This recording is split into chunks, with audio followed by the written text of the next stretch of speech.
শুধুমাত্র reels video দিয়ে আমরা চাইলে পেজ থেকে মাসে 1 লাখ, 2 লাখ, 5 লাখ অথবা এর থেকে বেশি অ্যামাউন্টও পেতে পারি। তো আসসালামু আলাইকুম, হ্যালো এভরিওয়ান, আমি লিমা আক্তার আপনাদের মাঝে চলে আসলাম নতুন একটি ব্লগ নিয়ে। আজকে দুপুরে মেনুতে ধুন্দুল দিয়ে বেলে মাছ, চিকেন আর করলা ভাজি মাছের ডিম দিয়ে। তো প্রথমে আমি ধনিয়া গুঁড়ো 1 চা চামচ, জিরা গুঁড়ো 1 চা চামচ আর লাল মরিচ গুঁড়ো 2 চা চামচ আর হলুদ গুঁড়ো 1.5 চা চামচ দিয়ে দিব। আমি একটু ঝাল লাভার, তাই একটু তরকারিটাতে ঝাল দিতে পছন্দ করি। তো চিকেন গুলো হলুদ আর লবণ দিয়ে সুন্দর করে ভেজে নিচ্ছি। ফেসবুকে নিয়ম অনুযায়ী কাজ করলে এখানে ইনকাম করা একেবারেই সহজ, কিন্তু হ্যাঁ, এর মধ্যে যে নিয়ম অনুযায়ী কাজ করতে হবে। আপনি চাইলে এখানে গান অ্যাড করলেন অথবা এক্সট্রা মিউজিক অ্যাড করলেন, সেই জিনিসটা একদমই ঠিক না। প্রথম অবস্থাতে যেই পর্যন্ত মনিটাইজেশন না আসে সেই পর্যন্ত গানটা অ্যাড না করলেই ভালো। তো এখানে আমি আলুটা কষানো হয়ে গেলে আলু আর মাছটা দিয়ে দিব। তো মাছটা দিয়ে কষিয়ে আমি ধুন্দুলগুলো দিয়ে দিব। ফেসবুক পেজে রিলসের সেটআপ পেতে 5,000 ফলোয়ার, 60,000 ওয়াচ টাইমের কোনোই প্রয়োজন হয় না। এখানে 400, 500, 600 ফলোয়ারও রিলসের সেটআপ পেয়ে যেতে পারে, কারণ এখানে যদি অরিজিনাল সাউন্ড প্রথম অবস্থাতে ব্যবহার করা হয়, মিউজিক কোনো এক্সট্রা মিউজিক না ব্যবহার করা হয়, তাহলে ফেসবুক তাড়াতাড়ি রিলসের সেটআপ দিয়ে দেয়। পেজে রিলস ভাইরাল হলেই সেটআপ এসে পড়ে পেজে। তো প্রথমে আমি পেস্টগুলো সুন্দর করে ভাজা ভাজা করে নিব, তারপর আর কি পানিটা অ্যাড করব। তো এখানে আমি সব হলুদ গুঁড়ো, ময় মশলা, জিরা গুঁড়ো সব একসাথে দিয়ে দিব।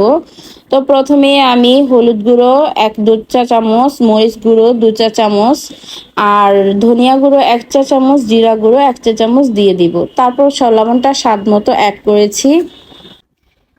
দেন আমি সুন্দর করে মশলাটা ভালো করে কষিয়ে আদা রসুন পেস্ট, তারপর গরম মশলা সব একসাথে মিক্সড করে আর কি চিকেনগুলো দিয়ে দিব।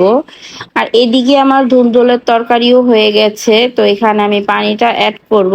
তো ধুন্দুলের তরকারিতে তো প্রথমে পানিটা কম অ্যাড করব, কারণ এই তরকারিটাতে এইভাবেই পানি হয়ে যায় আর কি। তো আমি অল্প একটুই পানি দিয়েছি। যাই হোক, আমরা সবসময় ভিডিওর টাইম মেনটেন করতে চেষ্টা করব। যদি আমরা 7:30টায় ভিডিও দেই, বড় ভিডিও অথবা রিলস ভিডিও, যেই ভিডিও দেই বড় ভিডিও রিলস ভিডিও, তো এক টাইমে দিতে চেষ্টা করব। প্রথমে যেই টাইমে রিলস ভিডিও দেই সেই টাইমে রিলস ভিডিও দিতে চেষ্টা করব, যেই টাইমে বড় ভিডিও দেই সেই টাইমে বড় ভিডিও দিতে চেষ্টা করব।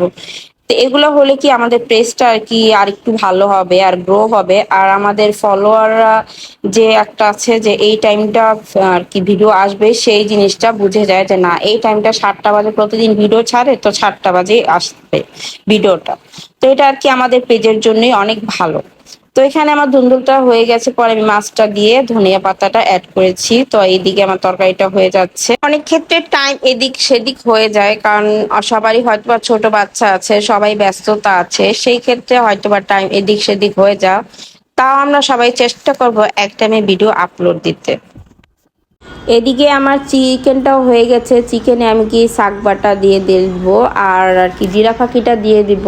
আমরা বিক্রমপুর আর কি, বিক্রমপুরে আমাদের দেশে শাক বাটাটা খায়, অনেকে দেশে হয়তো খায় না, তো আমাদের দেশে আর কি এটা একটু খায়, তাই আর কি দিয়ে দিলাম বিক্রমপুর ঐতিহ্য ধরে রাখার জন্য। এদিকে আমি করলা ভাজির জন্য সুন্দর করে পেঁয়াজগুলো ভাজা ভাজা করে সব ময় মশলা অ্যাড করবো আর কি। হলুদ গুঁড়ো, ধনিয়া গুঁড়ো, জিরা গুঁড়ো, লাল মরিচ গুঁড়ো একসাথে অ্যাড করব। আদা রসুন পেস্ট দিয়ে ডিমগুলো ভাজা ভাজা করে করলাটা দিয়ে দিব। তো আমার ভিডিও যদি আপনাদের একটু ভালো লেগে থাকে অবশ্যই লাইক করে দিবেন, শেয়ার করে দিবেন। ফেসবুক পেজ থেকে দেখলে পেজটি ফলো করে দিবেন, ইউটিউব চ্যানেল থেকে দেখলে চ্যানেলটি সাবস্ক্রাইব করে দিবেন। ভিডিওর মাধ্যমে কোনো কিছু মনে করলে অবশ্যই ক্ষমা দৃষ্টিতে দেখবেন। আশা করি সাপোর্ট করবেন। ভালো থাকবেন, সুস্থ থাকবেন। আল্লাহ হাফেজ।